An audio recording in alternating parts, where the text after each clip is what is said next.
नमस्कार, स्वागत है आपका द प्रिंट में और मैं हूं नीलम पांडे। हमारा साप्ताहिक प्रोग्राम राजनीति से जुड़ा politics unfiltered with DK Singh आप लोग देख रहे हैं, जहां राजनीति से जुड़े कई सवाल आप हमें भेजते हैं। पूरी कोशिश रहेगी इस एपिसोड में सभी का जवाब आपको दिया जा सके।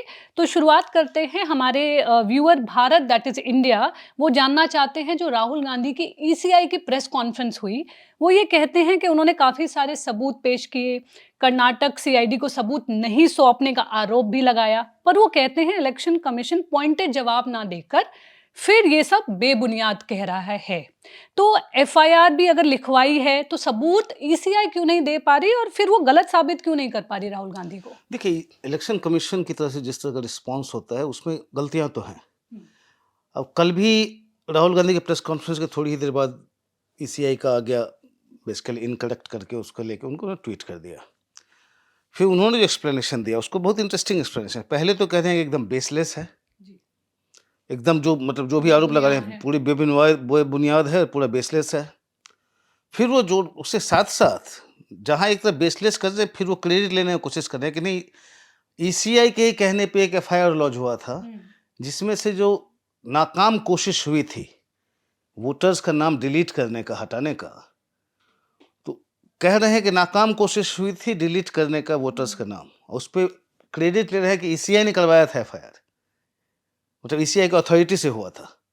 अब फिर भी कह रहे हैं कि बेसलेस है। हम्म, तो ये कॉन्ट्राडिक्टरी है वहाँ पे उसका रिस्पॉन्स। फिर साथ में एक लाइन जोड़ रहे हैं कि उस देखिए 2018 में तो वहाँ से बीजेपी जीती थी आनंद में, 2023 में कांग्रेस जीती, तो मतलब कि अगर कुछ गड़बड़ियाँ हुई तो कांग्रेस कैसे जीत गई। अब बहुत सारे कॉन्ट्राडिक्शंस हैं इसमें। देखिए, अब जैसे कांग्रेस का है, वहाँ से जो बी आर पाटिल जो वहाँ के एमएलए हैं, और ये कांग्रेस खुद ही यहाँ से प्रेस कॉन्फ्रेंस वो बहुत क्लियरली कह रही है कि अटेम्प्ट हुआ था, हम्म, कोशिश की गई थी डिलीट करने का। जो राहुल गांधी कह रहे हैं कि पता नहीं कितने डिलीट हुए, नहीं हुए, लेकिन सीआईडी के पास जब केस है तो आप वो जो रिकॉर्ड जो मांग रहे हैं, वो टेक्निकल रिकॉर्ड्स, हम्म, कि वो कह रहे हैं कि 2023 में जब हुआ था एफआईआर, तब तो शुरू में इलेक्शन कमीशन ने जो थोड़ा कुछ मांगा तो उस समय दिया, उसके बाद से बाकी चीज़ जो चाहिए, जैसे वो कह रहे हैं कि आईपी एड्रेस है, जी, आपके डिवाइस पोर्ट्स हैं, ओटीपी का ट्रेल, जैसे ओटीपी आप जिस मोबाइल से जनरेट करते हैं उस ओटीपी को यूज करके फिर आप डिलीशन के लिए ऐप करेंगे अप्लाई, तो उसका ट्रेल चाहिए। तो ये टेक्निकल रिकॉर्ड्स जो हैं वो इलेक्शन कमीशन के पास है, और पिछले 18 महीने में 18 लेटर्स लिखे हैं सीआईडी ने, लेकिन इलेक्शन कमीशन उसका कोई जवाब नहीं दे रही है। तो ये प्रॉब्लम है। ठीक है, आप ये सोच रहे हैं कि राहुल गांधी ये बोल रहे हैं, आरोप लगा रहे हैं, बदनाम कर रहे हैं, ठीक है, लेकिन बात यहाँ पे आती है कि लोगों का विश्वास जो है, इंटेग्रिटी जो होती है हमारे चुनाव की पूरी प्रक्रिया में, हम्म, उसमें विश्वास बना रहना जरूरी है। तो सीधे डिसमिस करने से नहीं होगा। देखिए, सबको पता है कि नीचे लेवल तक होता है। अब राहुल गांधी ये तो, अब उनके पास आप कह सकते हैं क्या है प्रूफ कि केवल कांग्रेस वालों को हटाया गया है। ठीक है, प्रूफ नहीं है कि केवल कांग्रेस वालों को हटाया गया है। वो कह रहे हैं कि ठीक है, वो जहाँ पे हुआ है वहाँ पे ज़्यादातर कांग्रेस के वोट बैंक वहाँ पे है। हम्म, चलिए, वो कोई प्रूफ नहीं हुआ, एक क्लेम है। लेकिन आपको आईपी एड्रेस, डिवाइस पोर्ट्स का ओटीपी ट्रेल देने में क्या प्रॉब्लम है? अब दे दो। ये एक ईगो वाला जैसे बन गया कि हमको नहीं देना है। उसमें सबसे ज़्यादा चिंता ये क्या बात है कि इस यहाँ महादेवपुरा में भी उन्होंने वही किया। अरे इन्वेस्टिगेट कर लो आप जाके वहाँ पे। पहली बार तो नहीं हो रहा है कि वोटर लिस्ट में गड़बड़ियाँ हो रही है। जब से चुनाव शुरू हुए हमेशा होता ही रहा है। हमेशा होता है, हम सबको पता है। बचपन से देख रहे हैं कि इसका वोटर लिस्ट में नाम आया है, उसमें नहीं आया। सारी पार्टियाँ करती आई है। तो ये इसका ये मतलब नहीं हुआ कि चीफ इलेक्शन कमिश्नर ने ऐसा करवाया है। सारी पार्टियाँ ग्राउंड पे करवाती रहती है, इस तरह की कोशिशें होती रहती है। तो यहाँ भी हुई है कुछ कॉन्स्टिट्यूंसी में, आप करवा लीजिए। अब इलेक्शन कमीशन ये कह सकती है कि फिर स्पेशल इंटेंसिव डिवीजन जो एसआईआर कर रहे हैं उसमें क्यों आप ऑब्जेक्ट कर रहे हो। फिर ये अलग अलग मुद्दे हैं। इस मामले में, आनंद के मामले में, इसका मुद्दा है कि आप सीआईडी को कोऑपरेट क्यों नहीं कर रहे हैं। आप एक्सप्लेन कीजिए कि सीआईडी का 18 अगर लेटर्स आए हैं तो आपने जवाब क्यों नहीं दिया, आपको डेटा मतलब देने में क्या प्रॉब्लम है। लेकिन सीधे डिसमिस कर देना कि हमको सुनना ही नहीं है, इससे लोगों में शक बढ़ जाता है ऐसे में। अभी देखिए, अभी आपने देखा होगा इंडिया टुडे का जो मूड ऑफ द नेशन सर्वे आता है, लेटेस्ट जो अगस्त वाला आया था, उसमें एक क्वेश्चन था कि चुनाव हमारा फेयर है, अच्छी तरह सही जिस तरह से चुनाव होता है, इसमें कितने लोगों का विश्वास है? तो 64% लोगों ने कहा कि नहीं नहीं, चुनाव सारा फ्री एंड फेयर होता है। लेकिन 32% जो रिस्पोंडेंट्स थे, 32% कह रहे हैं कि नहीं, उनका विश्वास नहीं है कि सब कुछ सही होता है। आप कहेंगे कि 64 मेजॉरिटी तो मानती है कि फ्री एंड फेयर होता, लेकिन अगर हमारी डेमोक्रेसी में अगर 32% लोग, चलिए सर्वे का है, एग्जैक्टली क्या है सर्वे में आपको उतना ट्रस्ट करना होगा, अगर ऑलमोस्ट 1/3 और 3 में से 1 आदमी को विश्वास नहीं है प्रोसेस में कि कुछ गड़बड़ हो रहा है, तो ये बहुत ही चिंता का विषय है। और इसलिए आपको आउट ऑफ द वे जाके आपको एश्योर करना पड़ेगा कि नहीं, ये गड़बड़ नहीं है अभी। अच्छा, ये केवल मूड ऑफ द नेशन का ही मतलब सर्वे का नहीं है, इसके पहले कुछ महीने पहले CSDS लोक नीति ने, उन्होंने करीब 6 स्टेट्स में यही ऐसा ही सर्वे किया था कि चुनाव में फेयर है नहीं है, कितना आपका विश्वास है। उसमें भी अब 6 स्टेट्स का उन्होंने लिया था 2019 का पोस्ट पोल सर्वे, 2024 का पोस्ट पोल सर्वे और अभी 2025 का। 6 में से केवल वेस्ट बंगाल छोड़ के हर एक स्टेट में दिखा कि जो चुनाव आयोग में जो इलेक्शन फ्री एंड फेयर नहीं होता है, नहीं वालों का जो है सो बढ़ता ही चला गया। मतलब किसी स्टेट में आपको 6 से 21% हो गया, मतलब इस पीरियड में किसी स्टेट में 11 से 32% हो गया।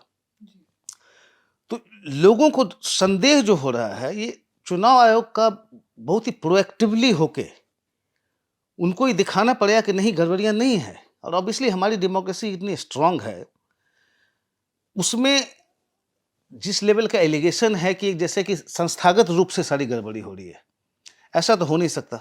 लाखों लोग मतलब ऊपर से नीचे तक इन्वॉल्व होते हैं चुनाव प्रक्रिया में, अब सबकी इंटेग्रिटी को तो आप क्वेश्चन नहीं कर सकते। लेकिन चुनाव आयोग जिस तरह से रिस्पॉन्ड कर रही है ना, एक तरह से जैसे राजनीतिक रूप से रिस्पॉन्ड कर रही है, और इससे फिर जो है सो बहुत सारे डाउट्स क्रिएट होता है।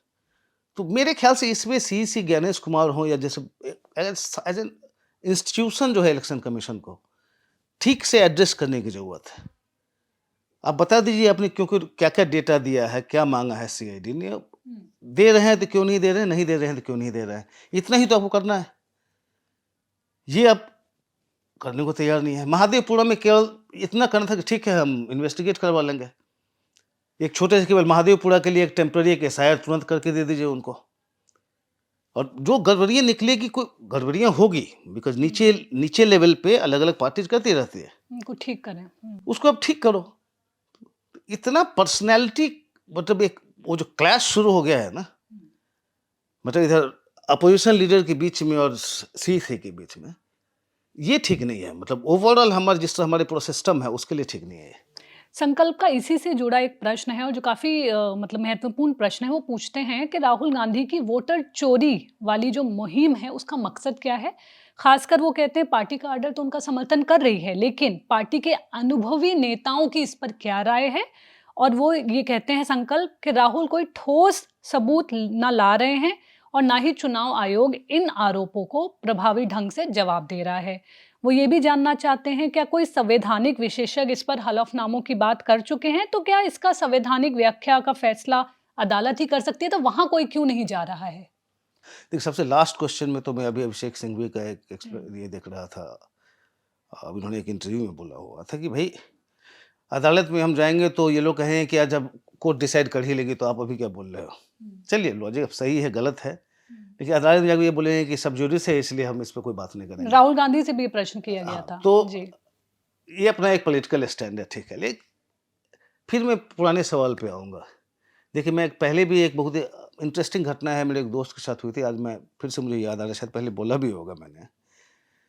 उस समय तो मैं बच्चा था, 1985 का बिहार इलेक्शन था मेरे ख्याल से। तो मेरे एक दोस्त हुआ करते थे, नीलाभ मिश्रा, बाद में आउटलुक के एडिटर हुए, अब नहीं रहे। तो वो बहुत इंटरेस्टिंग कहानियाँ बताया करते थे, जो कि वो जब चुनाव कवर किया करते थे से 80s में, तो कैसे होता था बिहार में। अब वहाँ दानापुर में किसी बूथ पे गए हुए थे वो, तो उनको बाहरी गेट पे एक आदमी ने, हट्टा कट्टा लंबा चौड़ा आदमी, उसने रोक लिया हाथ करके।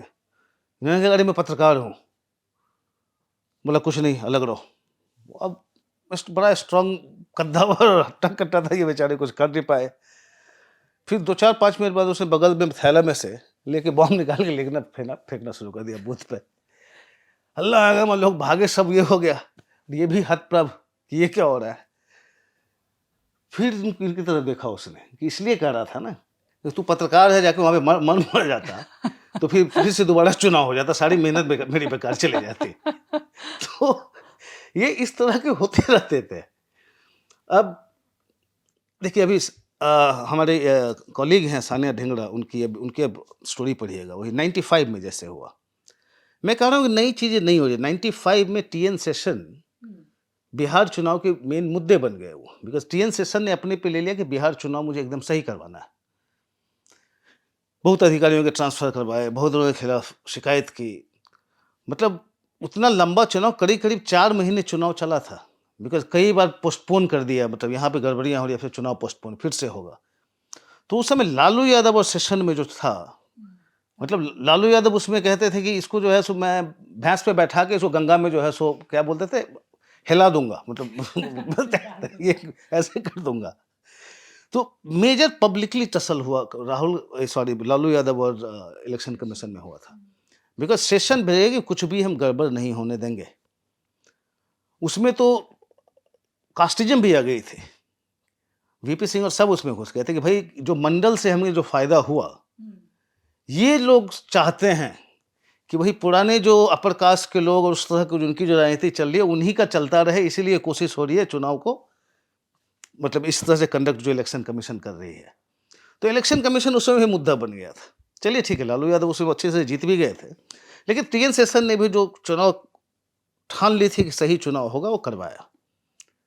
तो इसमें सानिया ढिंगड़ा की आप स्टोरी पढ़ेंगे हमारे यहाँ, बहुत इंटरेस्टिंग स्टोरी है, जस्ट गोइंग बैक, मतलब इतने साल पीछे जाके, हाँ मतलब 30 साल पीछे जाके जो है सो उन्होंने फिर उसको रिक्रिएट किया है।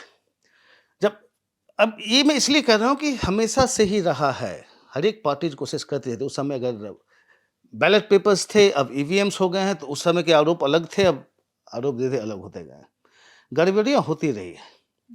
अब कांग्रेस में लोगों की राय है, देखिए कह रहे क्यों कर रहे हैं, एक तो एक जनरल एक नेगेटिव एक फीड करना कि सब कुछ गलत हो रहा है। कांग्रेस शॉक में रही है, हरियाणा हारना उनको कभी उनको लगा ही नहीं था कि हरियाणा हारेंगे।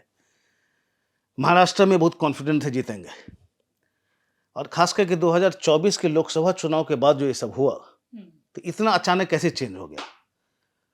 तो उसमें से बहुत सारे लोग, खास करके जो पोजीशन ऑफ उस इन्फ्लुएंशियल पोजीशन में हैं, वो नैरेटिव देंगे हम हारे बिकॉज ये गड़बड़ियां हुई होंगी। तो अपोजिशन ठीक है, इस तरह का अपना आरोप प्रत्यारोप चलते रहता है, और बाकी इनके कुछ कुछ कॉन्स्टिट्यूंसी से आ गए हैं, तो उसको लेके बढ़ रहे हैं आगे वो कि मुद्दा चलेगा। लेकिन मुद्दे का ग्राउंड पे जो है उसका कितना असर होगा। देखिए सीईसी कोई भी आ जाए, इसमें तीनों की गलती मैं कहूँगा। इसमें इलेक्शन कमीशन की भी गलती है, राहुल गांधी की गलती है, और बीजेपी की भी गलती है, मतलब सरकार की भी गलती है। अब इलेक्शन कमीशन की गलती तो हम देख चुके हैं कि आप जिस तरह से रिस्पॉन्स करना है, आप रिस्पॉन्ड तो करो ठीक से। मतलब आप इस तरह से रिस्पॉन्ड करें जैसे कि आप कोई राजनीतिक दल है, वैसे रिस्पॉन्ड नहीं कर सकते। आप एक संस्था हो जिसमें कि रूलिंग पार्टी से ज़्यादा अपोजिशन का फेथ आप में ज़्यादा होना चाहिए, और इसी तरह से आपको रिएक्ट करना चाहिए, जो कि नहीं हो रहा है। राहुल गांधी का ठीक है, आप अभी हेडलाइंस आ रहे हैं, आप मतलब टीवी स्क्रीन से लेके अखबार के हेडलाइंस में आप और हमारे डिजिटल प्लेटफॉर्म्स पे आप लगातार डोमिनेट कर रहे हैं, लेकिन क्या वो सोल्यूशन है? ये कहना कि ईसी करवा रही है, वो सोल्यूशन नहीं है। लोग जब वोट करने जाते हैं, डे टू डे मुद्दे पे जाते हैं। जहां तक इलेक्टोरल प्रोसेस की बात है, उसको क्लीन करने की जरूरत है, तो आप स्पेशल मतलब एसआईआर की बात है, ठीक है, आप उसको लेके पूरा आपने बिहार में इतना कुछ किया। और हमारे कॉलीग गए हुए थे, सौरभ राय बर्मन, वो आके हमें बता रहे थे कि मतलब ग्राउंड पे कोई उसका लोगों में ऐसा कोई ट्रैक्शन नहीं है। बज आपने वैसे मीडिया में क्रिएट कर दिया है, लेकिन लोग देखना चाह रहे हैं कि आप हमारे इश्यूज पे तो बात करो। तो वो इम्पैक्ट नहीं दिख रहा है उसको, कि काफी ज्यादा एंटी इनकम्बेंसी है नीतीश कुमार के खिलाफ, लेकिन आप बात कहीं और ही ले जा रहे हैं। उनकी वोट अधिकार यात्रा और निकली होगी, तो उससे है कि काडर जो है कांग्रेस का, वो मोबिलाइज हो गया। जो सो रहे थे सब, वो इनके पार्टी के लोग मोबिलाइज हो गए, लेकिन उसका उस तरह का इम्पैक्ट नहीं हो रहा है। इलेक्टोरल प्रोसेस को क्लीन करना आप चाहते हैं, फिर से एसआईआर होगा, आरोप प्रत्यारोप अलग है, लेकिन पार्टी क्या करती है, आपको ग्राउंड पे लोग चाहिए जो कि ये इंश्योर करेंगे कि गलत नहीं हो रहा है। अब बूथ लेवल बीएलओज़ हैं, जब आप कह रहे हैं कि सारे धांधली चल रहे हैं, तो आपने तो पूरे सारे बीएलओज़ पे क्वेश्चन मार्क डाल दिया। अब बिहार में जैसे करीब 1.25 लाख के करीब, 1.5 लाख के करीब बीएलओज़ हैं। आप जब कह रहे हैं कि पूरा एसआईआर में ही धांधली हो रही है, तो आपने सब पे क्वेश्चन मार्क कर दिया, तो इसमें आपका भी नुकसान है। 1.25 लाख, 1.5 लाख जो भी बीएलओज़ हैं, वे लोग, उनकी फैमिली, उनके दोस्त, मतलब ये सबों पे आपको इसका उल्टा असर पड़ेगा। तो पूरा का पूरा मशीनरी को ऐसे आप क्वेश्चन कर रहे हैं। आपका क्या है कि आप रखें, आप अपने नीचे तक आपके बूथ पे हर एक आपके लोग होने चाहिए।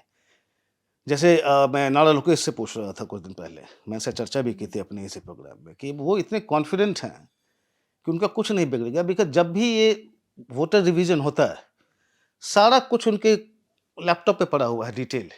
एक-एक बूथ में कितने आए, कितने गए, कितने नए आ रहे हैं, और सारे की सारी पार्टी की मशीनरी लग जाती है जब भी इलेक्टोरल रोल का रिवीजन होता है, इंश्योर करने के लिए कि उसमें गलत ना हो और सही नाम आए। तो एज ए पार्टी आपका सबसे पहला तो आपका काम करना चाहिए कि आपके ग्राउंड लेवल पे लोग होंगे, तब इस तरह का नहीं होगा।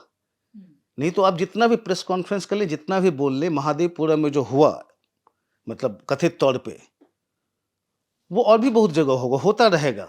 या फिर आनंद में जो कह रहे हो जो हुआ, वो होता रहेगा जब तक आपके वहाँ पे लोग नहीं हों। आनंद में जैसे वहाँ के एमएलए निकल गए, एमएलए को उनको पता चला तो उन्होंने बहुत टाइमली इंटरवीन किया और एफआईआर हुआ तो रुक गया जो कोशिश चल रही थी।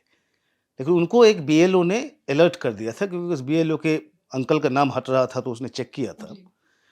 तो उसके बाद से एमएलए अलर्ट हो गए, फिर उन्होंने ये सब की। लेकिन आपको ये इंश्योर करना पड़ेगा ना कि आपके एमएलए कैंडिडेट हों या आपके पार्टी वर्कर वहाँ पे हों, वो अलर्ट हों और पार्टी वर्कर ग्राउंड पे हों। मेन आप वो करो। ये ठीक है कि एक हवा बनाने की कोशिश कि सब कुछ गलत हो रहा है और हम अगर हारे तो इसके कारण हारे। एलिगेशंस तक ठीक है, लेकिन लॉन्ग टर्म आप कोई सॉल्यूशन अब नहीं दे रहे हैं इसमें, और election commission as a institution ऐसे नहीं करवाते।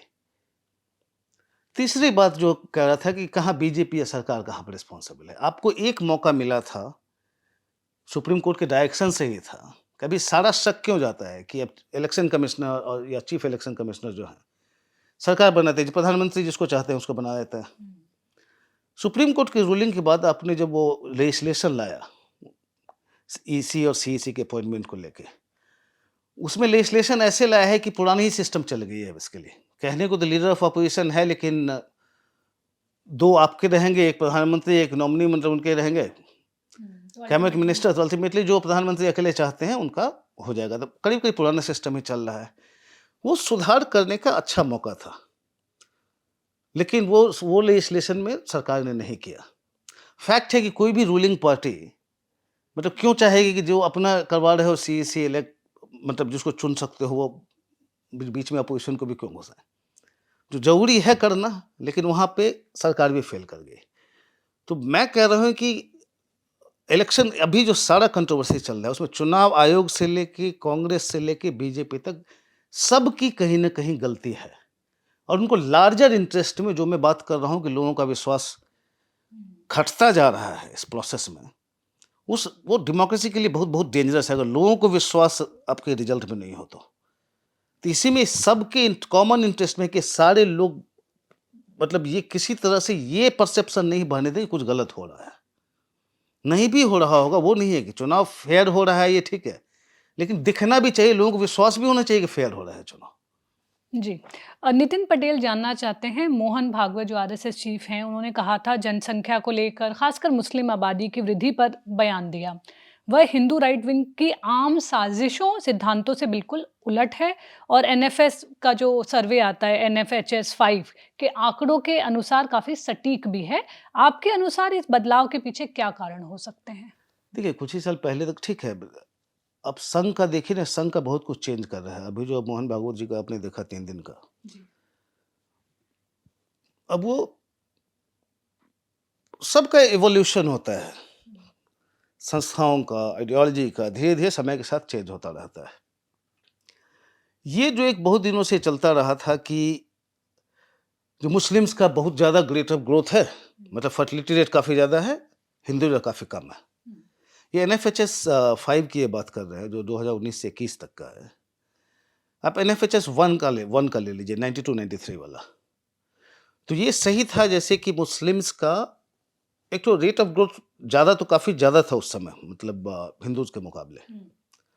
लेकिन ओवर द ईयर्स उनका रेट ऑफ ग्रोथ जो मतलब फर्टिलिटी रेट जो है वो फर्टिलिटी रेट में जो कमी आनी शुरू हुई वो मुस्लिम्स का फास्टर होना शुरू हो गया। तो जैसे मुस्लिम्स का देखें 92-93 जो फर्स्ट NFHS था उसमें उस समय मुस्लिम्स का फर्टिलिटी रेट था 4.4। NFHS 4 जो 2015-16 का था उसमें 4.4 से घट के वो आ गया था 2.6 और लेटेस्ट जो है NFHS 5 2019-21 का उसमें आ गया है 2.3। मतलब जो 92-93 में जो 4.4 था फर्टिलिटी रेट मुस्लिम्स की बात कर रहा हूँ वो अभी लेटेस्ट NFHS में 2.3 आ गया है। ऑलमोस्ट आधा हो गया इतने सालों में। हिंदूज का देखेंगे उसी पीरियड में हिंदूज का जैसे 92-93 में 3.3 था फर्टिलिटी रेट जो कि अभी 1921 में लास्ट NFHS में जो 1.9 हो गया है। तो हिंदूज का 3.3 टू 1.9, मुस्लिम्स का 4.4 टू 2.3। उनका फास्टर डिक्लाइन हुआ है। और अभी जो हालत है क्या है अभी के फर्टिलिटी रेट देखेंगे मतलब 1921 वाले देखिए अगर दोनों में अभी कंपेयर कीजिए तो 2.3 मुस्लिम्स 1.9 हिंदूज। लेकिन अगर पूरा पिछले 30-40 सालों का देखें आप तो जो बहुत बड़ा गैप था वो ऑलमोस्ट अब एक धीरे धीरे मतलब खत्म हो गया है। तो ये जो एक पूरा एक जो परसेप्शन क्रिएट किया गया था कि उनकी आबादी बहुत ज़्यादा बढ़ती ही जा रही है जो आप आसाम में भी देख रहे हैं डिबेट जो हो रहा है कि एक समय में जो मुस्लिम जो है मेजोरिटी में आ जाएंगे। लेकिन ये डेटा आपको क्या कहता है वो गलत है।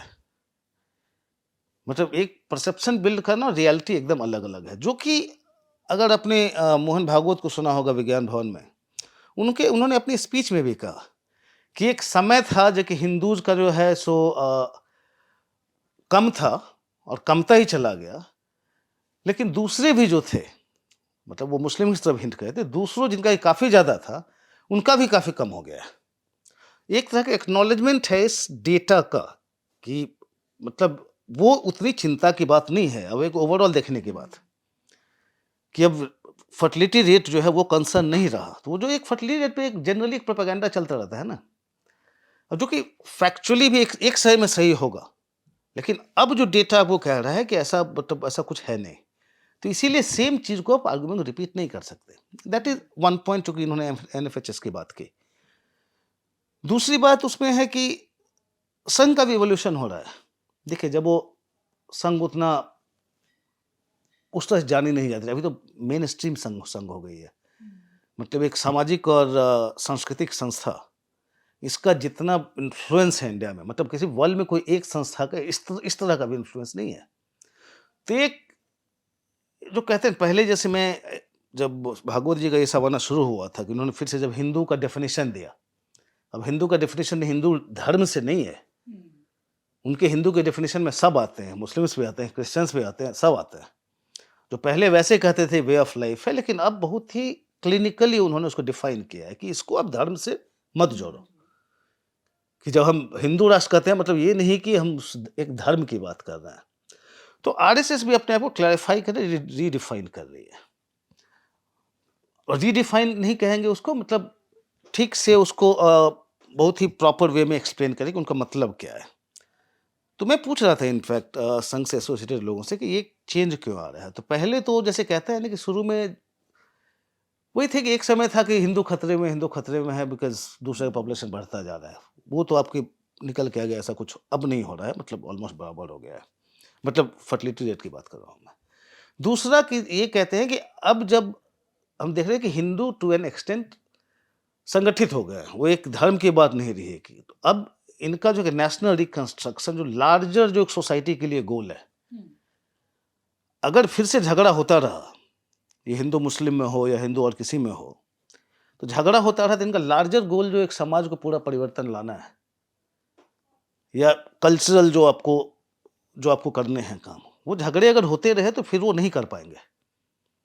तो अब इसीलिए संघ जो है काफी आगे आके ये कहने की कोशिश कर रहा है कि ऐसा कुछ नहीं, वो नहीं चाहता कि झगड़ा उगड़ा हो, ताकि वो एक लार्जर गोल पे काम कर सके। ये जो मोहन भागवत मैसेज अभी देने की कोशिश कर रहे हैं कि हमें नेशनल रिकंस्ट्रक्शन में जाना है, ये पुरानी चीजें जो है झगड़ा है उसे वो खत्म करो किसी तरह से। उदीप अग्रवाल हमसे जानना चाहते हैं आम आदमी पार्टी के बारे में। वो कह रहे हैं क्या आम आदमी पार्टी अब अपने घावों को सहला चुकी है?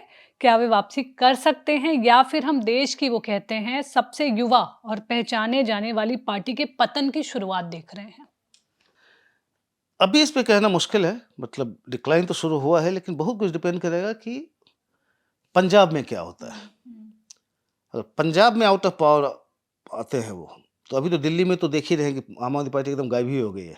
ऐसा नहीं है कि लोग इनके नहीं है, लेकिन चुनाव के बाद कोई देख ही नहीं रहा, आप केजरीवाल को सुन भी नहीं पा रहे हैं, इतना कुछ हो रहा है। सारा फोकस उन्होंने पंजाब में किया हुआ है, क्योंकि पंजाब में अगर वो सर्वाइव कर गए तो फिर से रीबिल्डिंग शुरू हो जाएगी, फिर ये गुजरात जाएंगे, बाकी जगह और स्ट्रांग, मतलब स्ट्रेंथन करने की कोशिश करते रहेंगे। वहां हारे तो फिर बहुत ही डिक्लाइन स्टीप हो जाएगा, वहां से फिर रिकवर करना बहुत मुश्किल होगा। तो नजर आपको पंजाब पे रहनी चाहिए। अगला प्रश्न हमारा गुजरात से लेकर है। रोहन गोयल जानना चाहते हैं क्या कांग्रेस और राहुल गांधी द्वारा गुजरात के लिए बनाई गई चुनाव रणनीति सफल होगी? मुझे तो अब तक चुनाव रणनीति कोई नहीं नजर आई है, एक्सेप्ट द फैक्ट कि वहाँ डिस्ट्रिक्ट कांग्रेस कमेटी के प्रेसिडेंट्स के लिए जो है सो इन्होंने पूरा एक सेंट्रलाइज्ड वे में सबको अपॉइंट किया है, ये कहने के लिए कि हमने ऑर्गेनाइजेशन खड़ा कर दिया। अब चूंकि डीसीसी प्रेसिडेंट्स आ गए हैं, सारे हो गए हैं, तो नीचे भी, अब नीचे तक, बूथ तक ये करेंगे। एज ए पार्टी इनको काफ़ी मदद मिलनी चाहिए उससे, बिकॉज अगर ग्राउंड पे हो ही नहीं ना, तो अभी हम बात कर रहे थे इलेक्ट्रल रूल्स की, ये सब की, जब आपको लोग ही नहीं होंगे नीचे में, ऑर्गेनाइजेशन है ही नहीं, तो फिर ये ऐसी चीज़ें कैसे रोकोगे आप? तो उस बात, ऑर्गेनाइजेशन की रणनीति की बात करें या उसको चुनाव से भी लिंक करके देखें, तो ये इन्होंने एक पॉजिटिव, पार्टी के लिए एक अपने लिए एक पॉजिटिव इन्होंने किया है। हालांकि उसमें मेरा अपना एप्रीहेंशन है, वो नेगेटिव भी हो सकता है, बिकॉज आप जब भी डीसी सीट जो है सो जिसमें एआईसीसी के थ्रू आपने करवाया है, तो स्टेट लीडरशिप जो होती है उसका उसमें काफ़ी रोल जो है कम हो गया। अब डीसीसी जब डायरेक्ट अब एआईसीसी कॉन्टैक्ट में रहेंगे, कितना सुनेंगे वो स्टेट का? तो वो एक दूसरे लेवल पे फाइट शुरू हो जाएगा after a point of time. कोई असर्ट, सब असर्ट करने लगेंगे, कोई सुनेंगे ही नहीं स्टेट लीडरशिप के। खैर, लेकिन पॉइंट है कि इन्होंने ऑर्गेनाइजेशन को ग्राउंड पे लाने की कोशिश की, गुजरात में किया, हरियाणा में किया, जो काफी पहले से शुरू कर देना चाहिए था, लेकिन चलिए, देर आए दुरुस्त आए। आई एम स्पाइसी जलेबी कह रही हैं कि किसी और ने उनका नाम रखकर कोई प्रश्न पूछा था, तो आज उनको हम द रियल स्पाइसी जलेबी कहेंगे। लेकिन उनका क्वेश्चन बहुत ही इंटरेस्टिंग है। वो जानना चाहते हैं तेजस्वी यादव फिर से एक और यात्रा पर क्यों निकले हैं, जबकि पिछली यात्रा अभी अभी खत्म हुई है? क्या वे राहुल गांधी की मीडिया में छाई हुई मौजूदगी का जवाब है, या क्या पिछली यात्रा में तेजस्वी को एक तरह से, वो कहते हैं, सहायक किरदार का की तरह देखा गया और अब वो खुद को सेंटर में लाने की कोशिश कर रहे हैं? हाँ, नहीं, उसमें थोड़ी सी मेरी अलग राय है। वो कांग्रेस वर्सेज आरजेडी नहीं हो रहा है। देखिए, जब आपको एंटी इनकम्बेंसी जो है सो दिखाना होता है, एक मोमेंटम लानी होती है, तो राहुल की वोट अधिकार यात्रा से भी एक निकला, कांग्रेस भी मोबिलाइज हुई, तेजस्वी भी साथ में थे, तो एक पार्टी का आदर्श नीचे निकल के आ जाता है। लेकिन इसमें थोड़ा सा डिफरेंस। अच्छा, दूसरी बात, क्यों शुरू किया? तो ऑब्वियसली चुनाव का टाइम है, आप मोबिलाइजेशन के लिए निकलोगे, तो इसमें अगेंस्ट राहुल नहीं है, सप्लीमेंट्री आप कह लीजिए कि इन्होंने एक खत्म हुआ, फिर दोबारा शुरू कर दी, मोमेंटम रखा हुआ है उन्होंने। वही होता है, ये जो कि अच्छी बात है, किसी भी अपोजिशन पार्टी के लिए, किसी भी पार्टी के लिए, आपने 10 दिन का कुछ कर दिया, उसके बाद 6 महीने घर बैठ गए, उससे नहीं होता। एक जब इलेक्शन आ रहा है तो मोमेंटम बिल्ड करते रहना होता है, तो इसे तेजस्वी ठीक कर रहे हैं। थोड़ा सा एक डिफरेंस क्या है जो हल्का मैं नोटिस जो कर रहा हूँ, ये अगर राहुल गांधी की वोट अधिकार यात्रा थी, इन्होंने इसका अपनी यात्रा का नाम बिहार अधिकार यात्रा रखा है। मतलब मुद्दे, मेन ऑब्जेक्टिव अलग हो गया। वोट अधिकार यात्रा सिमट के रह गई थी चुनाव आयोग बीजेपी को अटैक करने के लिए, उसमें जो लोगों के मुद्दे थे आए ही नहीं। तेजस्वी यादव को आप ठीक से देखें, उनका स्पीचेस सुने, वो एसआईआर या वोट उस समय नहीं घुस रहे हो, बेरोजगारी, वो सारे जो लोगों के मुद्दे हैं उसको घूम के उठा रहे हैं। तो मेन मुद्दे, बिकॉज उनको भी पता है कि देखिए, नहीं तो प्रशांत किशोर ये पूरा प्लैंक ले जा चुके थे, क्योंकि ये सारे एसआईआर में रह गया। प्रशांत किशोर लगातार जो हिट कर रही है वहां की सरकार को, जो मेन मुद्दों को उठाते चले जा रहे थे, तो इसमें ये महागठबंधन पीछे जा रहे थे। अब तेजस्वी यादव फिर से वो जो है ग्राउंड रिकवर करना चाह रहा है। जी, उसी से जुड़ा प्रश्न, बिहार से ही जुड़ा प्रश्न आदित्य का है। वो जानना चाहते हैं, कांग्रेस पार्टी आरजेडी को खुलकर समर्थन देने और यह घोषणा करने से क्यों हिचक रही है कि अगर उनका गठबंधन चुनाव जीतता है तो तेजस्वी यादव मुख्यमंत्री होंगे? वो ये भी जानना चाहते हैं, क्या इसकी वजह यह है कि कांग्रेस एक निश्चित संख्या से में सीटें मांग रही है और 2020 के विधानसभा चुनाव के अनुभव के आधार पर आरजेडी उनको उतनी सीटें नहीं देना चाहती? देखिए, उतनी सीटों पिछले 2020 में इन्होंने 17 सीट ले ली थी, उतनी सीटें तो शायद नहीं मिले। अभी तो जब पूरा डिस्कशन होगा तब पता चलेगा। लेकिन ये कहना कि इसके लिए मुख्यमंत्री के लिए मना करें, मुझे लगता नहीं। अभी मेरी जो अंडरस्टैंडिंग है कि ये कहना क्या चाह रहे हैं, कांग्रेस जो अभी देख रहे हैं कि जहां तेजस्वी यादव आए, लालू यादव पिक्चर में, वो पूरा एक यादव फेस बन जाता है, जी। और नॉन यादव ओबीसी जो है उसमें से बहुत कुछ छिटक जाता है। तो ये जो कोशिश कर रहे थे बेसिकली ये दिखाना, मैसेज करना कि शायद ना हो। तो ये एक स्ट्रेटजी थी, स्ट्रेटजी का पार्ट थे वो, कि जैसे अब देखिए, अब यहाँ भी नीतीश कुमार को भी अब ग्राउंड में बिहार में जो मुझे बता रहे हैं, मैसेज डालने की कोशिश कर रहे हैं बीजेपी की, शायद नीतीश कुमार वापस नहीं आए, ताकि जिनको नीतीश कुमार से नाराजगी है वो शायद बीजेपी के साथ टिके रहें, कि आने के बाद नीतीश कुमार नहीं होंगे। तो वो नीतीश कुमार के खिलाफ जो गुस्सा हो या एंटी इनकम्बेंसी जो भी हो, उसको इस तरह से न्यूट्रलाइज करने की कोशिश कर रहे हैं। कुछ ऐसा ही लगा ये कांग्रेस को का या तेजस्वी वाले मामले को लेके। लेकिन मुझे लग रहा है कि सूनर देन लेटर तेजस्वी अनाउंस कर ही देंगे अपने आप को, और कांग्रेस ही मान जाएगी। अभी तक ये स्ट्रेटेजी चल रही है, लेकिन वो करेंगे, बिकॉज इतना बड़ा मुद्दा बनेगा कि जो कहना ही पड़ेगा। तो अनुभव सक्सेना जानना चाहते हैं, प्रधानमंत्री के जन्मदिन पर इतने सारे राष्ट्रीय और अंतर्राष्ट्रीय नेताओं के बधाई संदेश आए, लेकिन राहुल गांधी वो कहते हैं का कोई संदेश नहीं आया। क्या ये हमारी राजनीति की धूमिल छवि को दर्शाता है? क्या इस गिरते स्तर पर को सुधारने की जिम्मेदारी सिर्फ सरकार की है या विपक्ष भी समान रूप से जिम्मेदार है? नहीं, अब इस पे मैं केवल इतना ही कह सकता हूँ कि नहीं, राहुल गांधी का आया था, सुबह आ गया था प्रधानमंत्री को लंबी आयु की, मतलब उन्होंने विश किया था कामना करते हुए। हाँ। जी। और एक आखिरी प्रश्न आशुतोष का, जो जानना चाहते हैं कि मोदी सरकार ने ट्रंप और टैरिफ से जुड़े मुद्दे को किस तरह से संभाला है आपकी दृष्टि से? ट्रंप में मैं कहूँगा ऑपरेशन सिंदूर के बाद थोड़ी सी गड़बड़ियाँ हुई, जिस तरह से हमने डील किया हमारी अपनी डोमेस्टिक पॉलिटिक्स के चक्कर में, जैसे काउंटर करने में। अब जैसे इसमें जो हमारे एडिटर इन चीफ अपने कई प्रोग्राम्स में बोल चुके हैं कि अरे, जब ट्रंप कह रहा है कि हमने सीज फायर करवाया, तो आप इस पे सीधे कि आपकी ऐसा मत कहो ना कि झूठ बोल रहे हो, ऐसा कुछ नहीं हुआ।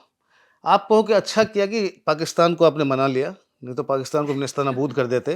पाकिस्तान को मतलब कुछ सेंस में तो आपने लाया, मतलब अच्छा, आप पाकिस्तान को आपने दिमाग में कुछ सेंस लाया है, इसके लिए आपका धन्यवाद। ये नहीं कहो कि सिर्फ आपका कोई रोल नहीं है, आप कोई नहीं हो। मतलब ट्रंप जैसे उनको डील करने के लिए उनको थोड़ा ठीक से हैंडल करना था। लेकिन उसके बाद से मेरे ख्याल से, क्योंकि उसके बाद ट्रंप बहुत सारे प्रोवोकेटिव चीज़ें बोलते चले गए, मतलब बार बार रिपीट कर रहे हैं, लेकिन इंडिया बहुत ही अच्छी तरह से वो मेजर्ड वे में रिस्पॉन्ड करके, तो उसके मेरे ख्याल से एक गलती हुई उस समय इमीडिएट रिस्पॉन्स के बाद, और उसके बाद फिर जाके लोकसभा में कह देना है कि अरे, वाइस प्रेसिडेंट ने 3 बार 4 बार मुझे फ़ोन किया, मैंने नहीं लिया, मैं बिजी था, बाद में मैंने ये किया। तो उससे दूसरे तरह का वो रिएक्शन था, वो रिएक्शन काम नहीं कर रहा था। लेकिन उसके बाद से बहुत ही मेजर्ड वे में, बहुत ही अच्छी तरह से हमने उसको हैंडल किया है, और देख रहे हैं कि संबंधों में आपको चेंज भी नजर आ रहा है।